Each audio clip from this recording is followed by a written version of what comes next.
Hi guys, this is Father Nathan. I'm a member of the Congregation of St. John, and I'm the founding president of the St. John Institute, the MBA for the New Evangelization.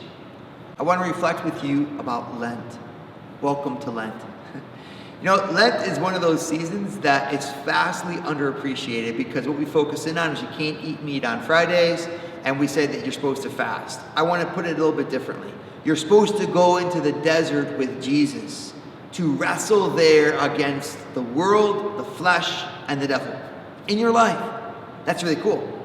Now I want to focus even further. I want to say the thing that we need to focus on and wrestle with more than anything else is our own heart. There are a lot of you who have stopped living out your Catholic faith because you're afraid of being a hypocrite. You know that your friends saw you get drunk, not once, not twice, but 10 times. You know that your friends saw you smoke marijuana, maybe once or twice, maybe 10 times. You know that your friends know that you're not doing a pure life with your girlfriend. So you don't want to stand in church, you don't want to stand at prayer because you've said to yourself, I have failed, I have fallen, I'm out of the running. I've got a word for you. God is not done with you. Don't be done with him. What I mean by that is that you can always rise again in the eyes of God.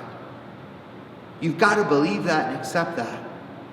This Lent, the number one thing that needs a change in your life isn't chocolate, it's not alcohol, and it's not pepperoni on top of your pizza. The number one thing that needs to change in your life is a simple 4-letter word. H-O-P-E. Hope. Hope gets you up off the mat when you've been knocked down there. Hope is what gets you out of the prison that you put yourself into. And you say, I deserve that I was bad. I know you deserve it. You're right.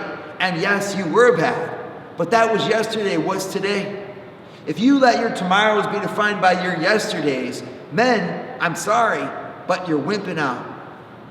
The man who stands up again, repents from his sin, and still dedicates himself towards glory is not only a more beautiful saint in the eyes of God, he's also a leader for his fellow men, because who among us can cast the first stone? And so if you sit silent and you don't let your greatness out because you've convinced yourself that it's not perfect, I got a word for you. We're not looking for perfection here. All we need is success. We don't need perfection. We just need success. We need you, imperfect, to stand up again and dedicate yourself to what's right again.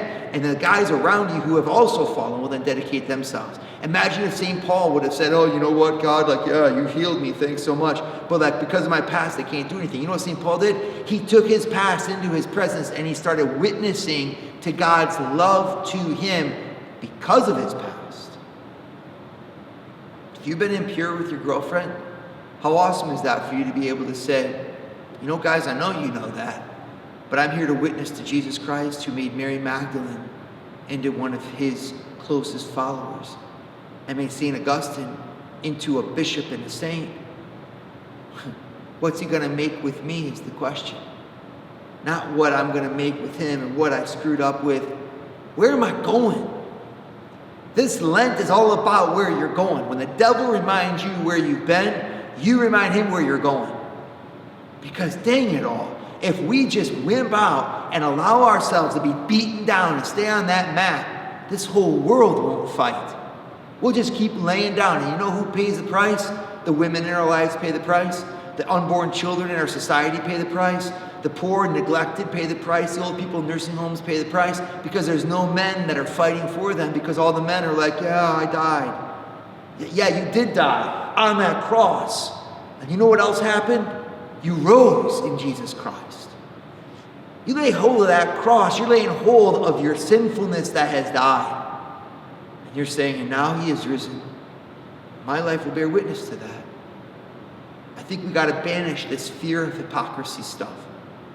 Just, if you don't want to be a hypocrite, don't be. Own up to your sin and keep fighting. So you're going to encourage a whole generation around you. This Lent, make it special. Go into the desert with Jesus. Come out with Jesus. victorious. God bless you.